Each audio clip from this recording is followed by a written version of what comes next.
नरेंद्र मोदी के लिए आपने 2014 में खुल कर प्रचार किया। प्रचार कराया था। फिर ऐसा क्या हुआ कि आप नाराज हो गए? मैं समझा नहीं उसको। उस समय तो बड़ी मीठी मीठी बात करता था सबसे, वो गिरगिट जैसा है। डॉक्टर स्वामी, अभी सबसे लेटेस्ट तो यही है कि 11 साल मोदी सरकार के पूरे हुए हैं। क्या नज़रिया रखते हैं आप उनकी परफॉर्मेंस को लेकर? मोदी के जो 11 साल हैं, इसमें 6% को पार नहीं किया, वो भी गणित में थोड़ा गड़बड़ है। हम जो खबरें देखते हैं डॉक्टर स्वामी, उसमें तो कि 4 ट्रिलियन इकॉनमी हो गई, गरीबी कहाँ से कहाँ उतर आई, तो फिर सच्चाई इसमें कितनी है? सच्चाई तो है ही नहीं। मेरे साथ डिबेट करने के लिए कोई नहीं आएगा। मैं बीजेपी में होने के बाद भी किसी और बीजेपी से कहूँगा कि भाई सरकार की तरफ से आओ और डिबेट करो, नहीं आएंगे। मीडिया जो एक लगातार ये भी होता है कि मीडिया बिकी हुई है, मीडिया तो डरी हुई है और उस कारण से वो साष्टांग दंडवत कर रहे हैं। व्यक्तिगत कई मैं जानता हूँ जो बिके हुए हैं। राजनीतिक रूप से देखें, हम बाकी फैसले देखें मोदी सरकार के, उसके लिए आप क्या सोचते हैं? लोकतंत्र है, उसमें तो मोदी के जो प्रभाव है वो अच्छा नहीं है, लोग डरते हैं। आप कैसे इतना उलझ लेते हैं? मिसेस गांधी को ये सबक सिखाया जी बिल्कुल। इमरजेंसी में क्या नहीं किया, उसको उसके मजाक उड़ाने के लिए मेरे नाम पर 18 केसेस थे मिसेस गांधी ने, और वो संजय गांधी तो कह रहा था आएगा तो उसका पाँव काट देंगे इसके। फिर आप राजीव गांधी के दोस्त बन गए? नहीं, पहले तो मैं पार्लियामेंट में गया और मिसेस गांधी को ऐसे कह के चल निकल गया, पकड़ नहीं सके। तो पूरा ये गांधी परिवार था, हाँ, उसमें अगर कोई एक अच्छा शख्स था तो राजीव गांधी था। हाँ, वो तो 100% अच्छा आदमी था। एक तो है वो कभी झूठ नहीं बोलता था, दूसरा है कि कोई उसको मदद करेगा तो वो उसको मदद करता।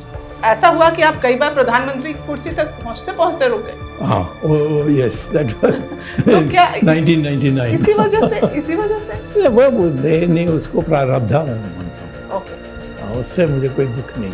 कोई लोग मक्खन लगाते हैं, ये लगाते हैं, पहुंच जाते हैं, तो आप जानते हैं। या जो चालाकी से आते हैं, जैसे नरेंद्र मोदी आए, उसके बाद गद्दी में बैठने के बाद बदल जाते हैं। लेकिन जितना खुल के आप बोलते हैं उनके खिलाफ, तो उसमें तो कोई भी गुस्सा होकर एक्शन ले ले, आपको क्यों नहीं निकाला? लेने दो ना, फिर देखो क्या मैं बाहर ज़्यादा डेंजरस हूँ या अंदर? ओ, तो फिर अंदर रखो, लेकिन उसको वो खतरा ना हो। नहीं, खतरा तो है ही, मैं कभी भी उसको गिरा सकता हूँ तो गिरा दूंगा।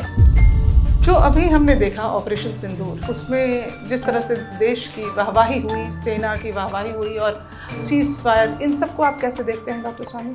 हाँ, ये जोक है। ये 3 दिन का युद्ध होता है। इन्होंने आकर यहाँ इनके 4 लोगों ने 26 लोगों को गोली मारा, उनके बीबी देखते हुए।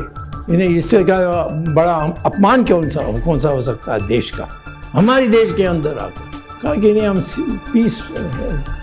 सीज फायर में हम बंद कर रहे हैं जो गोली चला। इससे सेना का मनोबल कम हुआ होगा, जो काफी वो भी होगा निश्चित। सारा दुनिया में तो सब हंसते हैं हमारे बारे, अमेरिका तो सबसे ज़्यादा हंसता है। और एक ही शब्द आई ट्रंप से और ये बिगड़ गए। सरकार की तरफ से ये सुनने में आया कि नहीं, हम किसी दबाव में हमने सीज फायर नहीं किया, ये हमारी सरकार का फैसला है। जबकि ट्रंप उधर से क्रेडिट लेने की होड़ मचाते रहे। तो ये फैसला किसका था? ट्रंप का था?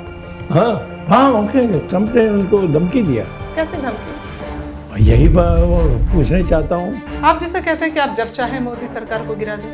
हाँ, गिरा सकते हैं। मैं बीजेपी के अंदर उनको गिराने के लिए प्रयास जारी है। वो लिपापोती करने के लिए टीम भेजी गई, उसमें थरूर जी भी थे। क्या अचीव किया हमने इससे? इन सबको खरीद लिया हुआ है। ये कोई नहीं मोदी के खिलाफ बोलेंगे। चीन या पाकिस्तान, भारत का बड़ा दुश्मन कौन है? बड़ा दुश्मन है जो सबसे ज़्यादा हमारी नुकसान कर सकता है, वो है चाइना। पाकिस्तान का 4 टुकड़ा हम कल कर सकते हैं। अगर आप पीएम होते तो पहला कदम क्या उठाते? सारे इनकम टैक्स को अबॉलिश कर दूंगा। उसी में इतनी खुशी होगी हमारे देश में कि अगला खुशी वाला काम करने के लिए हम आराम से सोच सकते हैं। कई जो टैक्सेस हैं उनको भी मिटा दूंगा।